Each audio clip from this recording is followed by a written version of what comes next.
Hey, what's up? This is Chosen and joined for the first time here on the channel with YST, who has recently gone full-time as a raid content creator. So we're going to talk about that for a little bit, and then YST wants to yell at me about some different tier list things, and I will let him do that live here on the channel. So let's get into it.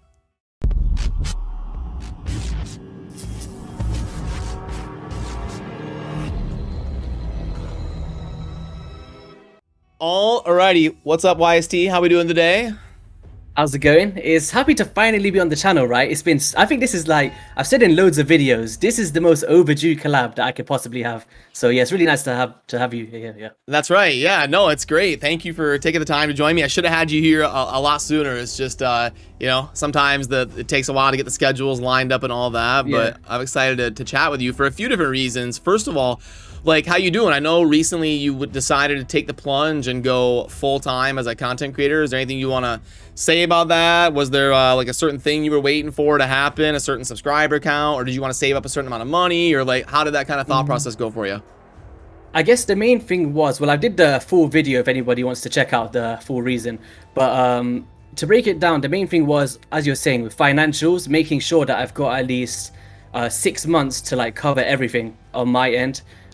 With anything going wrong, you know how it is in this YouTube game.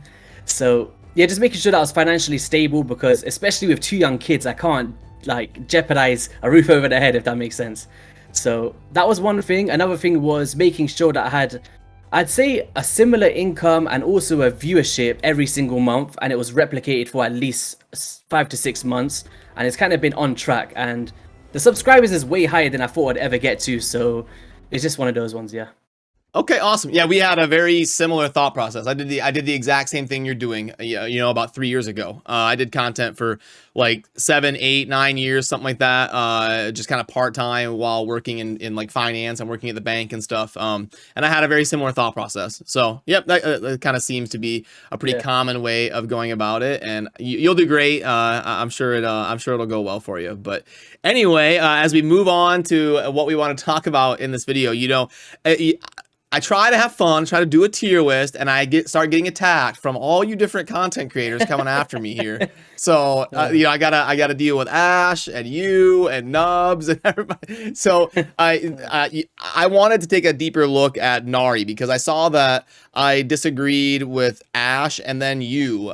So multiple people ranking Nari way higher than me. So I can kind of tab through on my end some different screens. I had Nari ranked really low, and I know you thought that this was a horrible misrepresentation of Nari. So do you want to walk people through exactly what you're thinking there? You know what? I actually want to hear what you want to say of why you thought it was so bad, and then I'll kind of counter that. I think that'd be more fun. Well, I would say first of all, I would be open to raising his rank a little bit. Now that I've kind of reassessed him, I do see some cool things, like a good base defense and lowering of resistance, AoE accuracy and resistance, transferring buffs, stealing on the A1, so a pretty sturdy champion with some CC, counterattack, provoke, steal. So like, I do like him. I'd be open to moving him up. The thing is like, I don't think I've ever seen someone use him ever. Like in terms of like clan mates and like some of you, you know, other content creators and streamers. I've never seen him in like tag team arena. I've never seen like clan mates use him in the Hydra. So like, I understand he's a good champion, but when it comes to like actually seeing gameplay, I don't just like to rank 400 champions as S and A. You know, I like to split hairs and rank and be tough with my rankings. And in the real world, even though he's got a good kit on paper, I don't see him ever actually coming to fruition. So you're welcome to kind of explain to me why that's wrong. I think, I agree with that. I think he's one of those underrated champions that I feel like people just haven't kind of dived into properly yet. But to simply break it down, he's the only champion in the game as of now that has decreased accuracy and decreased resistance in the same ability. And there's nobody else in the game that can do this. And when you think about progression, right? And you know how hard it is to get the accuracy stats, the resistance stats to face the Hydra boss. He's like, hold up a second. Like, we can mitigate the 2 most crucial things that you're struggling with in one skill set on a 3-turn cooldown. And for me, I think that's like crazy impactful for a vast majority of players. Also, on the irresistible wealth on his A3, he's got an AoE provoke, so locking out that head of decay is one thing. But you can also bring that same build into like PvP or tag team arena, and you've got an AoE provoke for a champion that you're already using in Hydra Boss. And also Mischief tanking, you can place a counter-attack buff on yourself, and that's that extra buff, so Mischief is going to want to target your Nari the Lucky. And I think because of that, with the counter-attack, leading into his A1 that has a 50-50 shot, which you can book up to 75% to steal random buffs back. So when you think about like Hydra heads, you get stolen from your buffs, you get spread onto like loads of heads. There's actually a way to go back and actually steal those buffs back. And with his passive, he transfers a random, a random buff from a random enemy to a random ally. So it's one of the only champions that can, if you get stolen, he's like, Hydra Boss, give that back to my teammates, and you kind of get your buffs back in that sense. And yeah, as you were saying, like really sustainable at 1.4k defense, 104 base speed. We've got a base 30 resistance as well. And the way I like to build him is high resist, high accuracy, high speed, and just kind of control the whole fight for like your second or third Hydra teams. But yeah, I think overall faction wars, PvP progression, or Hydra Boss, Doom Tower, he's just a versatile champion, and that's kind of what I'm a fan of in this game. So I think he really holds that value for Fusion. Okay, cool. Do you use him anywhere personally? Hydra Boss in my second team and Tag Team Arena is my 2 places. Oh, you use him in Tag Team Arena? Yeah. Oh, okay. In like what context? Like what team do you build around him? I use him for when you're trying to, because he can steal the buffs, right? With his, the passive. Where he can, transfers one random buff from a random enemy to a random ally. So if you're trying to face like an unkillable or swift parry champion, as long as he takes a turn, he can steal it and put on one of your allies, and that's it. They're gone. Also the provokes, so if you want to go for like a speed boosting strategy, very similar to like a Vizix, he can come through, place that provoke on his next turn, decrease accuracy so you don't get debuffed, and he's just like a nice little control champion, in my opinion. Okay, cool. So then if I tab on over to my tier list, if you want to pull that up, yeah, I agree with a lot of the points that you made. I don't think, honestly, like for me in my tier list, I put him at A, right? But I think the thing that was bothering me is seeing him so low, like next to like a Pardon Clanfather or a Vergamcar. Is like, I was like, wow, like there's no, like even if it was like B, I'd have been like, okay, maybe I'm a little bit wrong here. But F tier, I was like, no, there's no chance. Yeah. Yeah, I agree with you, but then there's also something I want to talk about on your tier list. So let me first, let me rank Nari here. Do you think Nari better or worse than like that Yoshi Mother Sibley tier? Honestly, I'd put them above as well. I think they're too low. So it's I think well, we like, can't Yoshi put everybody up. Yeah. But see, it's like for me on my tier list, it's so hard because I put Yoshi on S tier, so we're like 2 apart on that one. No, I wouldn't put Nari the Lucky above any of them two. No. Okay, because I was kind of thinking around there, kind of going like on mine, like at the top of the B tier, is kind of what I was thinking for mine. I could see going, I could see going like low A. So okay, let me talk about your tier list here a little bit. So I think the way or where we differ conceptually, and there isn't like necessarily a right or a wrong, is a lot of you other people that make tier lists. You rank so many champions high, and like you have way more like S, A, and B than I do, and then you have barely any C and F, which isn't wrong or anything. What I try to force myself to do is I try to have a more equal distribution. Like I try to have like some C's and some F's and then not very many S's, which makes it hard because some champions are good in some situations, but I try to force myself to make those difficult decisions because I think it makes a better tier list when it has more even distribution. So that's just like a conceptual difference from making the tier list, but the argument for your way of doing it is like, if a champion's good, they should be ranked good. So I can kind of see it go both ways on that. Yeah, I agree with what you're saying. It's just, for me, it's like, if a champion holds a value in the entire game, like the versatility from the entire, like the whole champion pool, That's kind of how I was looking at it. Like, if I looked at this champion, would I say the S tier, A tier, B tier? And I don't think many of them, from the fusions anyway, are actually worse than a B. Like, I think on my one I put, was that 7 or 8? But yeah, I feel like loads of them potentially could be going down a little bit on my one. Maybe I put them a little bit too high, but yeah, I guess. Yeah, no, that's fine. And as always, you know, these things are never going to be perfect. You're going to have different people that have different opinions and different accounts, so they have different experiences, and they use champions in a different context, which is why I try my best to talk with as many people as possible. And I know, you know, this one had a lot of disagreement on it, so it's fun to get that context. And I'm actually gonna dive in and see if you're right. I'm gonna try to use Nari a little bit. Maybe throw him on a budget Hydra team as like my team 3 or something, where he can lower the stat requirements and end up seeing how that goes. It's fun because I think me and Ash put him in A, and then you and Nub put him really, really low.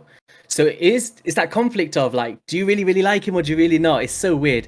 But I'm looking forward to seeing, like, once you play with him and try him out, I think you'll really like him, seriously. Yeah, awesome. And yeah, we got. I need to get Nubs on the channel as well. You know, he's someone that I definitely want to get a collab in with for sure. And he agreed with me, huh? He put Nari pretty low. Yeah, he put him in C, I think. Yeah. Okay, so then we'll have like a good blend of like A, B, C, and a lot of disagreement on Nari. But no, that's cool. I'm excited to try him out. Honestly, I think the second one that I really couldn't like to see was the Brachus in F. I was gobsmacked. Like, I think that was just as bad as Nari for me. I think Brachus is like A tier. Okay, but again, I never see Brachus get used ever. Like I haven't faced a Brachus in the arena in probably 2 years, and I don't see anybody use him in the Hydra or anything. So it's like, I don't want to put every champion in A, you know, or A, like. Yeah, I feel like it's really hard because when you grade champions, like someone like a Brachus, well, for me to break it down, let me just pull up his kit real quick. So he's got the 6-time hitter, right, on the A2 ability, and if you think about Giant Slayer procs, who else in the game has a 6-time hitter? There's nobody, like, period. That is the most times that a champion can hit without proccing an extra turn mechanic. And when you think about Demon Lord Clan Boss and progression as well, I'm really a fan of champions that can hit really, really hard, but they also have a way of sustaining. So if you look at his kit, he heals this champion by 25% of the damage inflicted. So he's got a way to heal himself back up in those traditional teams when you're progressing. He applies one of the most crucial debuffs for the clan boss in Weaken to coincide with like a drop defense, for instance. He's hitting 6 times for Giant Slayer. His A1 has some crazy damage multipliers for an A1, which also heals himself. And an A3 that places increased attack on a 3-turn cooldown or 3-turn duration on all allies, not just himself. And also, if you kill somebody, each hit has a chance of placing a true fear. Or sorry, without killing as well. So, yeah, man, I think he has so much utility for not just PvP, but for Clan Boss, Skinwalker's Faction Wars, Doom Tower Progression, because he's bringing CCs to the game, increased attack on all allies, 6-time hitters, strong nuking abilities with the A3, and also on his passive, he has a self-revive, and damage increases by 40% when his champion's HP is below 40%. So, yeah, I think he's got so much utility. I think he's underplayed, like you said, probably power crept by other nukers. But where he does stand in the game, I don't think he deserves F. There's no chance. Like, I still use this guy all the time, like, especially in Clan Boss. Really? Yeah, I guess, you know, the tough part is like now, you know, the last 2 years we've gotten so many more options for the clan boss with things like Feign and all these different champions that have come out that can do well in that role, and you usually only have like one damage dealer in a lot of these unkillable compositions. It's like 4 people that enable the composition, and then you have your one like Feign, Draco, Turvold, whatever to do a bunch of damage. So I don't know if the scarcity effect is that great I did slide him up on my board. I moved him up to C tier. Now I will say this. I class myself as kind of like an endgame player, right? And he's in my main clan boss team that I use every day. That's true, but like it's a tough one for me, yeah. But there's 35 of the champions that you could put in there on your account. You know what I mean? Like, it's not like no, I don't think there's anyone that I'd put over a Brachus in the team that I'm using anyway. Like seriously, because the amount of hits that he pops out, nobody can proc Giant Slayer the way that Brackus does as a force DPS to pair with RS. There's nobody. Like, of course, there's other champions in the game like Fushan and other DPS that's force, but as a force DPS in those unkillable teams, especially with the RS, I put him up there as probably top 3 best in the game to pair in that team to face Spirit Affinity so your RS doesn't take a stun. Like seriously, he's really, really strong. Nice. So I wonder if we use the same team. What are the 5 champions that you use on your? I use Missionarchy for drop defense and the Hex. I use Brackus the Shifter, Ares, Demifa, and Seeker. Oh, okay. I use I did a collab with Deadwood a while back, and had him kind of hang out and build a team with me. The one I use is Fushan, Tervald, Seeker, Ares, and Demitha. Yeah, that's a strong team. I like that. Yeah, you know, and I could, there's nothing wrong with Brackus. Like I was saying, I try like to you're saying, obviously, if you're using someone like a Tervold, I completely understand. Like, he's blown out the park. But 9 times out of 10, no, even myself, I don't have a Tervold. Like, that's a Void Legendary champion. But when you're looking for those single target, like, DPS champions, he is up there for Demon Lord in unkillable teams. And there's just no doubt about it. Like, of course, as you're saying, in Arena, I understand he's not played a lot, but if you think about 90% of the player base, like progressing, if they pull a Brackus the Shifter, he's gonna have a huge impact. Like seriously, I think he's crazy because let's just say you're using a Cardinal strategy, right? And you put her in a Stone Skin or something like that.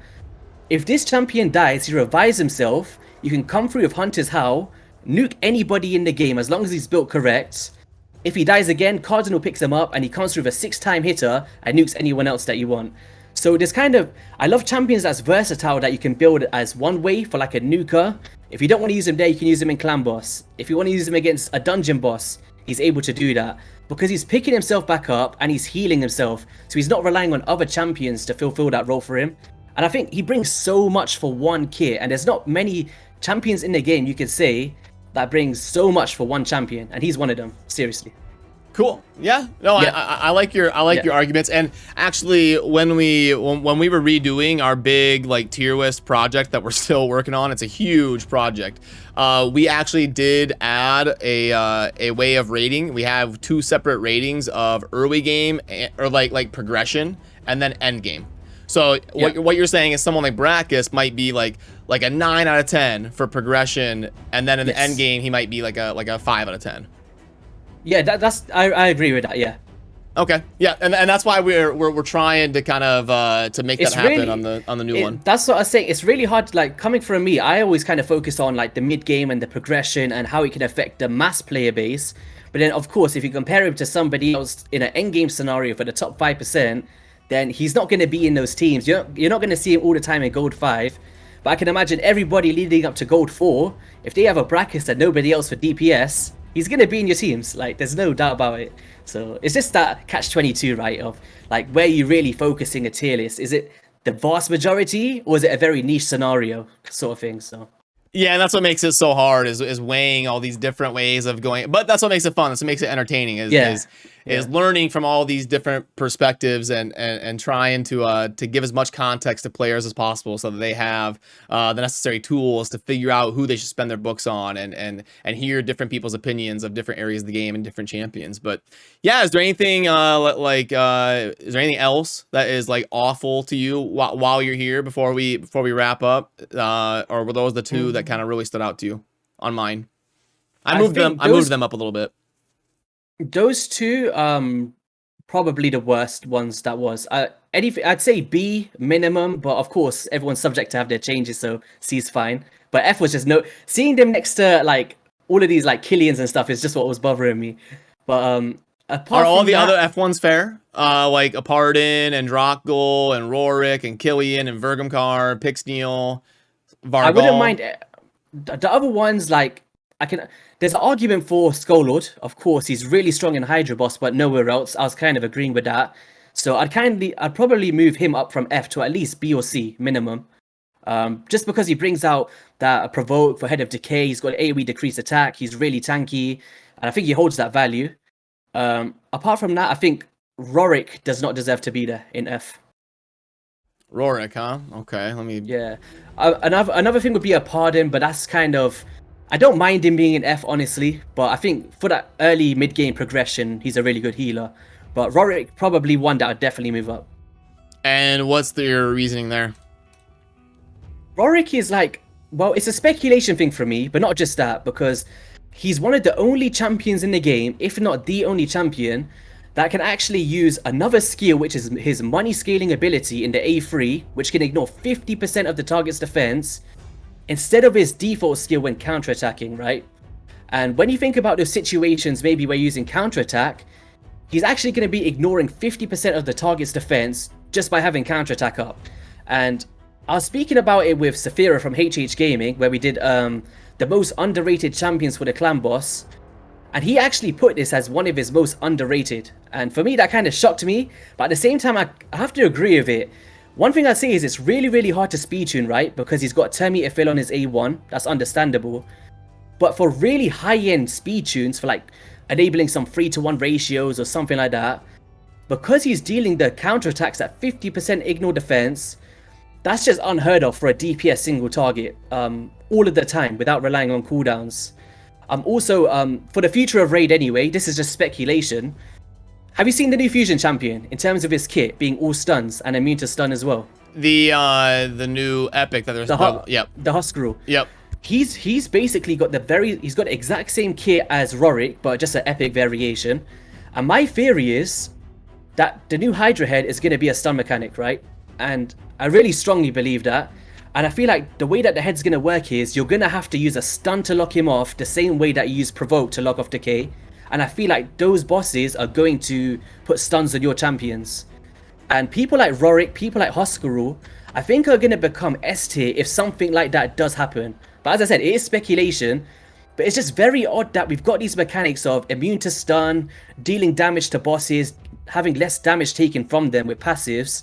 And with Husker being able to strip the stuns from your allies, it's like, where else in the game are we going to be using this, right? Like, the mechanic has to be in the game for a reason.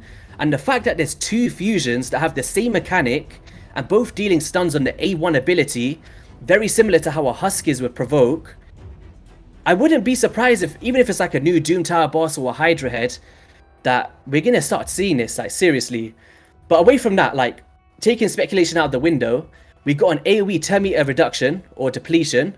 We got AoE stun at 100% chance once booked if you reduce the turn meter. You're talking about the epic now, right? No, I'm talking about the fusion, Rorik. Oh, okay. You said AoE turn meter. Yeah, so 10 meter manipulation. So you could deplete it by 75%, and I think that's substantial on a 3-turn cooldown on a single target. But if this skill fully depletes the target's turn meter, has an 80% chance of placing a stun on all other enemies by 1 turn. Now, I do wish it would be 100% turn meter reduction, so you can consistently get that value. But in places like faction wars or progression in like dungeons or the Doom Tower, 9 times out of 10, if you're taking the first hit, you're going to be fully depleting and stunning most of the enemies, right? Also, yeah, I got confused when you said AoE because I saw, you know, the single hitter. But yeah, you're right. Oh, sorry, that was with Husker. Yeah, my bad. Yeah, no, yeah, and yeah, if fully depletes the turn meter, then yes, you can do the the AoE stun. I got you now. But then also the immune to the stun and the dealing more damage and 15% less damage taken from them against bosses. So I think that's pretty unique. I can't recall any other champion that. Well, there is a few that has damage mitigation, but dealing more and receiving less, whilst considering the counterattack for the default skill with the A3 and the speed aura in all battles, I don't think he deserves to be F tier. At the very least, a B or a C on 100%. He's definitely not top tier. Yeah, it's just speculation. But I think he's got a lot of potential to be great in the future of content of Raid anyway, because as of now, there's no boss in the game apart from the clan boss, mistaken me if I'm wrong, that kind of works around stun mechanics, like as a pure feature.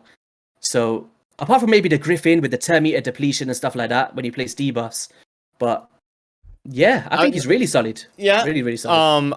I'll move him up to C for now. I do think you made good points, and I love the insight on the stun mechanic predictions of a new Doom Tower boss or a new Hydra boss. I think you're onto a smart train of thought there. I think it's a good observation. It really makes sense because why else would they bring in 2 champions that's immune to a debuff that no bosses at the moment really deal to you apart from the Clan Boss and the Griffin?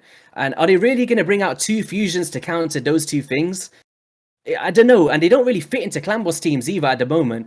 So well, and it's just like how sorry, I didn't mean to cut you off. I thought you were done. Go for it. Yeah. But it's just like how last year they brought the epic that had fear, and then they needed that for the Hydra so that you could target it. Yep. Even the same thing with I was speaking with Nub Raids about a Bivold of the Fawn. If you remember, they brought out the Bivold fusion 2 weeks before the Head of Decay could get provoked. So everybody thought this fusion was rubbish. And then straight afterwards, they released that Head of Decay is going to be provoked now to keep him under control. And then everyone's like, damn, we didn't go for Bivold. And now he's S tier for Hydra Boss. So it's just that catch-22. Like, you know, he could be great in the future. But as of now, I kind of agree. He's not top tier. Like, even in my list, when I was doing it, I put him top of, like, I believe A or B. I can't recall what I did. Let me see. I put him all the way at the front of B in front of Foley. But then I pushed him back because of that speculation. It's not in the game right now, so I can't kind of class that. Gotcha. So I moved him up a little bit, but now it threw off my tier list. So who is the champion? Like, you might not agree that they're F, but if you had to pick one, for me to keep my tier list even, which champion from C should I, like, who's the worst in C on my tier list, basically, is what I'm asking. Lanafaro. Oh, okay. Yeah, 100%. Nobody else there deserves to be an F, I don't think. Okay. There's so many. I don't want to like mess your tier list up. No, there's so many that we can discuss. Everyone has different opinions. That's completely fine. That's what I enjoy about this game as well. Like seeing why you might like something or Nubs might like something. I love that stuff. So. Yeah, same. No, I really appreciate the insight. I'm always willing to adjust my way of thinking and adjust any resources that I make. So, yeah, that's kind of what I wanted to get done in this video. And yeah, I really appreciate you taking the time to hang out with me and talk about some of this stuff and give me some inspiration to try out some of these champions that I'd kind of written off too soon. So 100%. I was gonna say as well, like guys, for anybody that doesn't know as well, you might have forgotten this. But when I first started Raid, right, or YouTube, do you remember when you hopped onto Saffronman's podcast? And he was like a special guest to like talk to me and Ivy and MTG sure, and yeah. Rufus. Yeah, about 2 years ago. Yeah. Yeah. So obviously that was when you first came on that, I was prepping. I was like, oh my god, I'm gonna speak to Chosen. Like, you know what I mean? Like kind of like fanboy moment. And now 2 years later, here we are. Like, it's crazy. Hey, no, that's very nice of you to say. No, that's awesome. You're it's really cool. You're doing great, and it's been exciting to see your channel evolve. Which, by the way, I'm gonna link to YST's channel down below. He's obviously got great insight, just like he was talking about with some of the predictions of those new bosses and stuff. So definitely head over there, subscribe to him. He's crushing it, and yeah, I'm sure we'll collab more soon and do more time. There you go. Yeah, we had to get the mask on Chosen's channel. After it's just like a tradition. We have to. Lord Genzin, let's go. I love it. There you go. Thanks for joining me, and yeah, have a good one, everybody. Peace.